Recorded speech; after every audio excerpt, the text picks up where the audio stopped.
Hey guys, welcome back to a quick impressions video on the latest game I beat, and that game is A Short Hike, a short game, no pun intended on the title, but a very pleasant one, inspired by a couple of people here that I follow on the YouTube community. I know Ari Lewis, Rusty, he had a lot of positive things to say about this game last year in his podcast, and recently I think Majority from the Button Mappers, he featured this game in one of his game talks.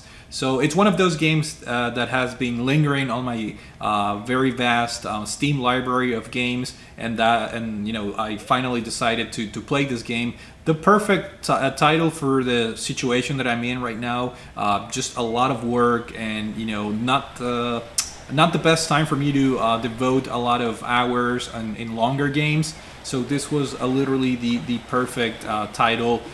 This is a perfect palate cleanser also if you guys are playing longer titles like RPGs or longer games. This is the perfect game to play in between other games, just because it's very short. I think if you really want to beat this game, you can rush through it in about an hour or two at the most.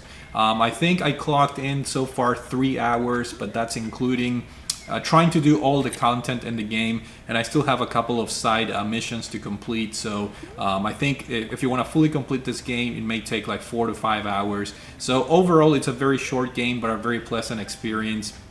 And it's an indie adventure a game that got released a couple of years ago. Oddly enough, I played this on Steam, obviously on PC. And the game is also available on the Nintendo Switch, but to my understanding, it's not available on PlayStation or Xbox platforms, which is kind of weird. It might be a future release for those systems, but if you have a Switch or Steam, this is a highly recommended game, especially if you can find it for a low price point. I think it's a very easy game. It's a very relaxing game. You're not going to find any challenges here, but the story revolves around this, I guess, bird, Claire, and she decides to spend kind of like the summer break with her aunt. She's a park ranger, and that's how you make your way to this mountain. So you start the game at the bottom of the mountain, and I guess your goal in the game is to have a good, or you're trying to receive a call or make a phone call on your cell phone, and in order to get a good signal, you have to get to the top of the mountain. And in order to do that, you have to follow the Hawk, I think it's called the Hawk Peak Trail.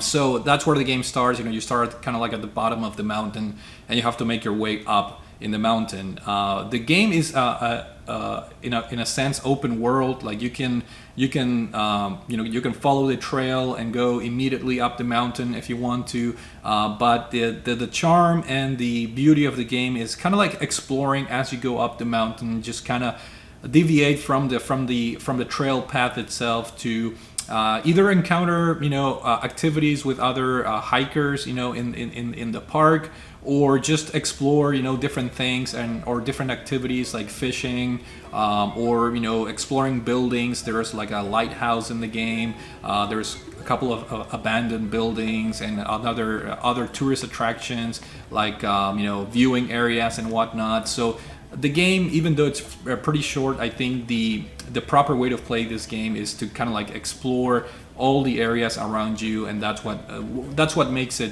fun. Graphically, this game reminds me of a Nintendo DS type of I guess graphics engine. Of course, it takes advantage of being a modern game and has better, I guess, textures and 3D effects, if you will. But I think that this game took inspiration from DS era games. The textures are kind of like blocky if you look at them closely, and I thought that was a pretty charming and interesting art or graphic choice by the developer of this game, which this is another one of those indie games that was developed for the most part, I believe, by one person. The credits have different names in it, but I think the mastermind behind this game, I think his name is Adam Robinson, and he is kind of like the mastermind that developed this game during his free time. So graphically, the game is very colorful. It has a very charming kind of like character. It looks a lot like Animal Crossing. You know, all the characters in this game are animals, and you can talk to them. And you know, you can tell that this game drew some inspirations from Animal Crossing in terms of the character design, if you will. And the graphics, if you go by the DS version of the Animal Crossing games. From sound-wise, this game has a lot of pleasant songs and soundtracks that sometimes fade away, and you know, you only hear the nature sounds, kind of like the environment, the wind, and whatnot. So nothing too crazy in terms of the soundtrack department. Although I do have to say that the main theme of the game is actually pretty good, and you know, something that I had a lot of fun listening to. And then, of course, the gameplay, I was already mentioning. The game it's an adventure game, has an open world nature. This game is devout of any challenge. It's a very easy game, but I think the cool thing is I guess the goal is to gather gold feathers. That's kind of like one of the gameplay mechanics. And the gold feathers will help you with your stamina. They can help you fly for longer, extended periods of time. As well as running. You know, the more feathers you have, the longer you can run before your stamina or your gold feathers deplete. And you get gold feathers either by exploring your surroundings or completing side quests or side missions for the different hikers that are found throughout the mountain or the park. I think the beauty of the game, you know, if I had to recommend a way of playing this, is to actually, even though it's a short game, it's supposed to be a hiking game where you get to the top. My recommendation would be to try and do as many, I guess, side missions, because even though they're simple, they're short, they build a character and the development between the different people that you encounter throughout the game. And some of them have some interesting backstories that at the end, everything it's kind of like summarized, and it just makes up for a very pleasant and I guess friendly experience, if you will. A very relaxing game that just makes you makes you smile throughout the whole way. Other components of the gameplay, I guess the challenging component, if you will, is once you're getting near the summit, it's very cold. You find kind of like the snow areas in the game, and your gold feathers actually get frozen. So in order to unfreeze them, you have to rest near fire, like fire camps, or you have to get into like hot water in order to defrost the feathers, I guess. So that's kind of like the only challenging component of the game. I made it to the top, or I beat the game with a good number of feathers. I think the game requires, 6 or 7 at the very minimum. So you will have to find the feathers